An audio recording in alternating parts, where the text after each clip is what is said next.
กุ้งเจ้าไม่ยากตำกุ้งเนาะเดี๋ยวจะชิมมาก่อนขาดอย่างจางอย่างพวกนี้ อยู่ไหนแล้วมั้ง มีส้มมั้งอ่ะได้ลองส้มมาแม่เขา โอเครอกำเดี๋ยวเอาส้มมาส้มขับจางส้มนี่ได้แล้วมาแล้วแม่อ้าวปัดใส่คนเดียวเดี๋ยวใส่หนักใส่น้อยมั่วเอาส้มนี่ กาไปเอาส้มอย่างจะอี ก็แม่บอกจางส้มไปเอาส้มมือก มึงยังมาเอามะนาวอย่างมะนาวก็มีในตู้เย็นนั่นที่ป้อมึงก็เอาส้มเขียวหวานมาใส่ ำก็จะเอามะนาวก็ยังมาบอกว่าจางมะนาวไปเอามะนาวมา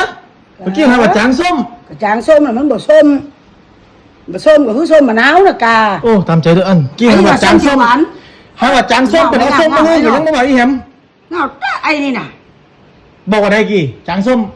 เอาส้มมาใส่กันเนาะ เดี๋ยวนั่นกะ ก็นี่อะส้ม อยู่จะเป็นส้มเขียวหวานเหรอก็ยังบอกว่าจางมะนาวเอามะนาวให้แม่กันยังบอกว่าจีไผกันแน่ มึงน่ะ ยังเหมือนยอมรับพิษ แต่ เตี่ย กุ้งเปิดร้านจะใส่ส้มมะนาวใครจะไปใส่ส้มเขียวหวาน ก็จางส้มเอาส้มมือยังจุ่มอยู่หนูตามใจเด้ออันไปละเอ้ยเหี่ยวดีกว่า อ